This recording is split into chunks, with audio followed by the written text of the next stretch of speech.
Kalau di tempat kita namanya Dragon Warrior yang kayak ayo siap gaspol hajar gitu, dan semangatnya bener-bener semangat luar biasa sekali. Sama orang-orang yang kayak ngerem gitu, kayak banyak alasan lah, nyalahin orang dan seterusnya, kayak oh ini nggak bisa, ini nggak mungkin. Itu kelihatan banget ketika goalnya gede.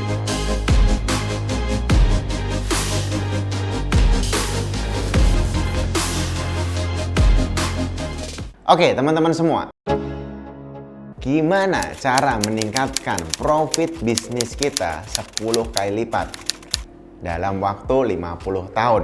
Oh ya gampang banget, kalau 50 tahun inflasi udah kemana-mana kan. Kita pengennya dalam waktu 3 tahun, setahun, atau mungkin 6 bulan. Itu kayak sesuatu yang seru untuk kita kejar. Nah, ini dari buku 10x Rules-nya Grant Cardone. Bukunya ditulis kurang dari 4 jam. Jadi kata dia cuma 3 jaman dia nulis. Banyak banget misspelling, banyak banget salah grammar dan segala macam. Tapi dia nggak mau peduli dengan itu semua. Yang pasti bukunya bestseller, bahkan masuk top 10 sales book of all time. Apa yang menarik dari buku ini? Saya jadi ingat di zaman dulu ketika pertama kali mulai usaha yang beneran. Yang nggak beneran mungkin waktu SD, nyewain komik, bikin stiker, bikin kaos. Beneran waktu mulai SMA. Ketika aku bilang kayak, oh gimana ya caranya biar omset bisa 30 juta sebulan. Itu dulu goal tuh. Gimana ya caranya 30 juta sebulan? Gimana cara 30 juta sebulan? Ternyata ketika udah sampai 30 juta ya biasa aja. Terus ngerasa kayaknya kalau 100 juta baru beres deh, baru seru deh dan seterusnya. Akhirnya jadi tahu juga meningkatnya omset tidak sama dengan meningkatnya profit. Bahkan bisa jadi misalnya omset 500 juta sama omset 2 miliar, bisa jadi profitnya lebih besar yang omset 500 juta. Tergantung bisnis model, tergantung ekspansi, tergantung source resource yang dikeluarkan. Nah, di sini saya jadi belajar banyak bahwa kalau dalam bisnis sebenarnya bottom line-nya itu apa sih?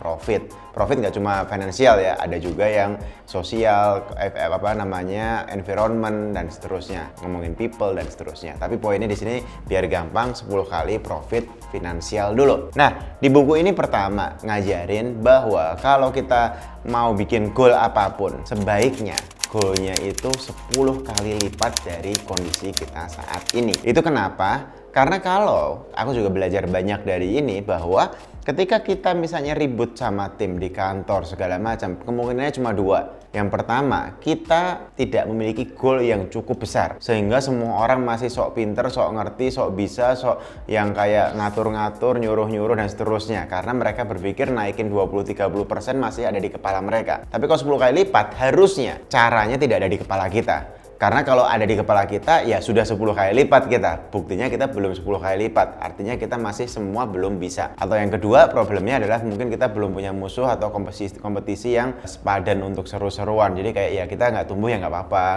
nggak naik ya nggak apa-apa.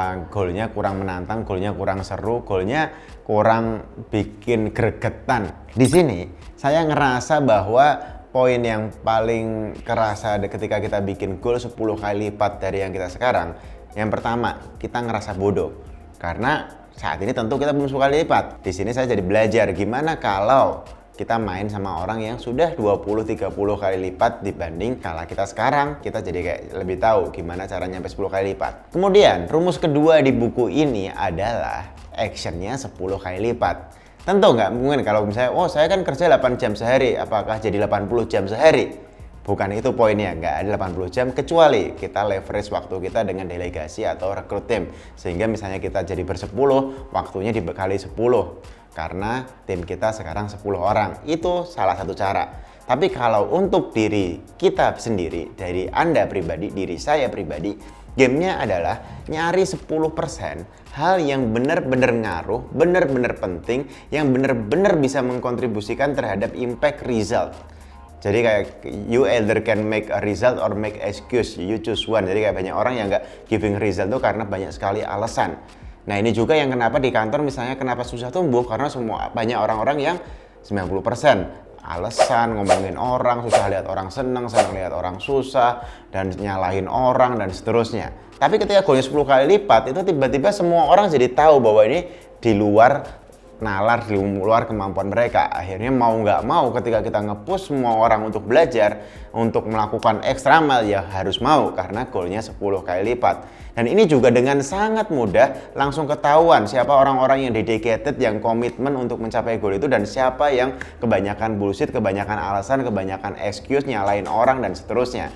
Sehingga kita jadi enak banget ketika mau dikelilingi oleh orang-orang yang mau membantu kita mencapai goal 10 kali lipat kita ini. Jadi teman-teman di sini saya juga jadi sering nemuin bahwa ketika goalnya gila-gilaan, muncul orang-orang warrior, kesatria, kalau di tempat kita namanya dragon warrior yang kayak ayo siap gaspol hajar gitu, dan semangatnya bener-bener semangat luar biasa sekali. Sama orang-orang yang kayak ngerem gitu, kayak banyak alasan lah, nyalahin orang dan seterusnya, kayak oh ini nggak bisa, ini nggak mungkin. Itu kelihatan banget ketika goalnya gede. Nah dari situ baru 10 kali lipat action dengan 10 kali lipat goal ini dalam tanda kutip itu ningkatin 100 kali lipat kemungkinan kita berhasil atau kemungkinan kita beruntung. Karena beruntung kan sebenarnya kan luck atau sukses itu sebenarnya kan cuma persiapan ketemu dengan kesempatan. Nah kita siapin gila-gilaan, kita lakuin gila-gilaan, siapa tahu nanti kesempatan muncul, kapanpun dia muncul kita udah siap untuk jemput kesempatan itu. Kalau tambahin dikit tentang ngomongin profit, ya sebenarnya kata kuncinya ya teman-teman harus lihat budgeting juga, artinya tahu bahwa profit kita berapa sih sekarang? 10%. Kalau kita naikin jadi 30%, jadi 3 kali lipat profitnya. Omsetnya naik 3 kali lipat dengan profit udah naik 3 kali lipat, itu kayak plus minus jadi kayak 9 kali lipat, 10 kali lipat bisa tercapai mungkin hanya dengan ningkatin omset 3 kali lipat. Jadi poinnya adalah lihat angkanya. Saya dulu kesalahan menurut saya yang sekarang, nggak tahu nanti mungkin 5 tahun lagi udah punya pemahaman berbeda lagi, adalah merasa bahwa semua duit masuk invest ulang sampai akhirnya nggak ada sisanya. Sekarang kayak ya udah, kalau duit masuk dipotong dulu untuk profitnya, dipotong dulu untuk free cashnya, dipotong dulu untuk dalam tanda kutip sisanya, baru yang lainnya nanti dipakai buat operasional. Karena katanya ini saya belajar juga bahwa bisnis itu mau kita kasih resource berapapun pasti dia bisa ngabisin. Jadi misalnya bisnis ini dikasih 1 miliar sebulan ya dia bisa habisin, dikasih 5 miliar sebulan ya dia akan habisin gitu, dikasih 2 miliar sebulan ya bisa habisin, dikasih 500 juta sebulan juga bisa. Jadi kayak kita bisa nentuin sebenarnya bisnis ini dikasih berapa tiap bulan atau tiap tahunnya untuk operasional dan seterusnya. Jadi teman-teman lihat bottom line-nya, profit berapa yang teman-teman pengen achieve di tahun 2022 ini, dan lihat tiap minggu gimana progresnya dengan cara apa, melakukan apa yang kalian benar-benar jago 10 kali lipat dari biasanya. Tim kita juga melakukan apa yang mereka benar-benar jago di tempat yang benar-benar mereka kuasai 10 kali lipat dibanding biasanya. Thank you.